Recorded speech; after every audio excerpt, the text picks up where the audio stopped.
हमारा शानदार कार्यक्रम जैसा कि आप सब पीछे देख रहे हैं, परम आदरणीय भक्त शिरोमणि स्वामी प्रेमानंद जी महाराज। स्वामी प्रेमानंद जी महाराज मेरे आदर्श कैसे बने?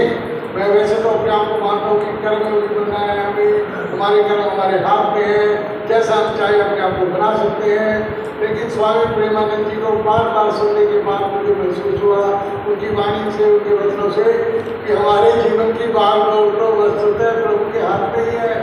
जैसे चलती हुई ट्रेन का उदाहरण देते हैं, चलती हुई ट्रेन है, उसे दिल्ली पहुँचना है, मैं कह रहा हूँ कि जल्दी है, मैं ट्रेन में भी दौड़ रहा हूँ, भाग रहा हूँ, लेकिन ट्रेन अपने निश्चित समय पर तो दिल्ली पहुँचेगी ही।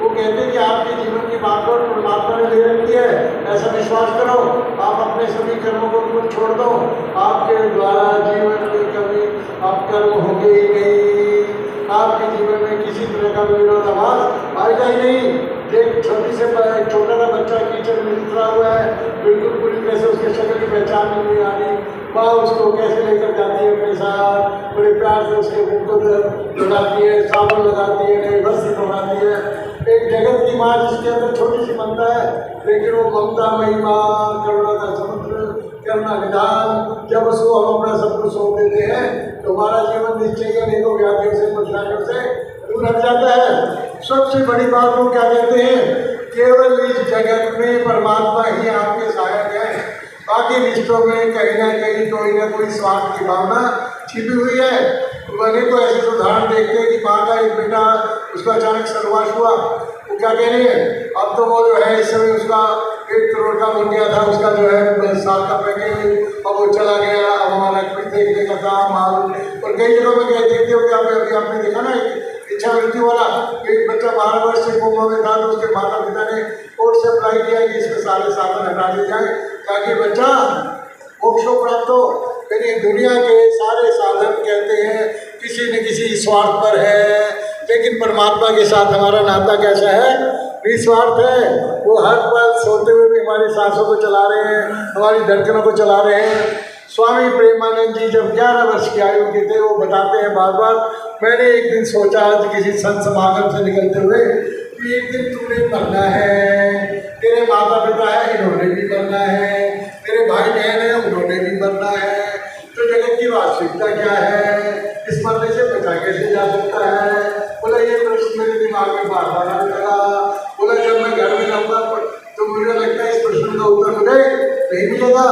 बाद में वो घर से निकले, निकलकर उन्होंने अपने आप को प्रभु चरणों में समर्पित किया। आज पूरे विश्व के लिए आशा की किरण बनकर स्वामी प्रेमानंद जी खड़े हुए हैं। पिछले दिनों उन्होंने बताया उनका रिक्वेस्ट के बारे में कि हमारे परिवार में, हमारे बच्चों में नैतिकता हो, चरित्र गया तो सब कुछ गया, स्वास्थ्य गया तो कुछ गया, धन गया तो कुछ नहीं गया। हम अपने परिवार में बच्चों को क्या बनाए? संस्कारित बनाए। बच्चे कैसा भी माहौल हो, विपरीत माहौल हो, किसी तरह की गड़बड़ हो, आपका बच्चा दृढ़ता से खड़ा है, नहीं मेरी पवित्रता को कोई आँच नहीं आ सकती, क्योंकि मेरे संस्कार दृढ़ हैं। मेरे माता पिता ने मुझे राम और लक्ष्मण की कहानी सुनाई है, मैं सीता माता के चरित्र के बारे में जानती हूँ। जब हम सच्चाई और अच्छाई पर होते हैं, जीवन में कोई हमें रोक नहीं सकता। लिव इन रिलेशनशिप हमारी हिंदुस्तानी संस्कृति में कहीं शब्द नहीं है।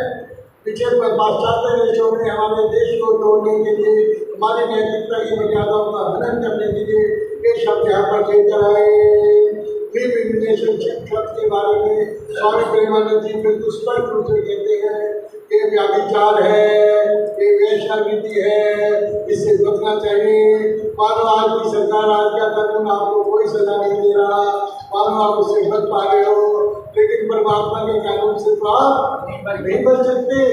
जो भी पति पत्नी है, जो भी लड़का लड़की अपनी मर्यादा का पालन करता है, परमात्मा की दिव्य शक्तियाँ उसके साथ रहती है। जो उनका हनन करता है तो उसका इस संसार में भी विनाश होता है, और इस शरीर के छूटने के पश्चात उसको कितने बड़े दर्द देते हैं। आप सुनकर हर के रोकने खड़े हो जाएंगे, तो निश्चय ही मिलते हैं, क्योंकि परमात्मा हम जगत की किसी न्यायकारी उससे व्यवस्था से बच सकते हैं सबूत लाकर, लेकिन वो तो सूक्ष्म से सूक्ष्म चीज को भी देखता है, उसका कैमरा तो हमारे अंदर ही लगा हुआ है।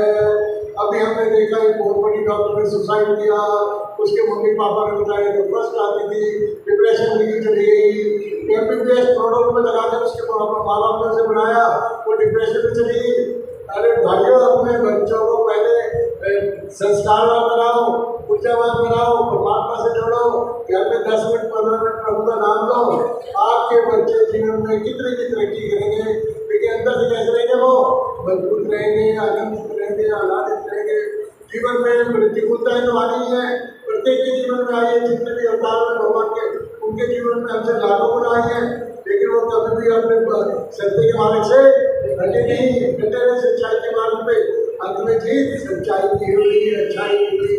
स्वामी प्रेमानंद जी के चरणों में नमन करते हुए मैं आप सभी से विनम्र प्रार्थना करता हूँ, आप भी अपने परिवार में भगवत जनित वातावरण बनाएं, भजन कीर्तन करें, महापुरुषों का साहित्य पढ़ें, रामायण और भगवद गीता का पाठन करें। आपका परिवार भी निश्चय ही एक विशाल और समृद्ध परिवार होगा। बोलो साचे दरबार की जय।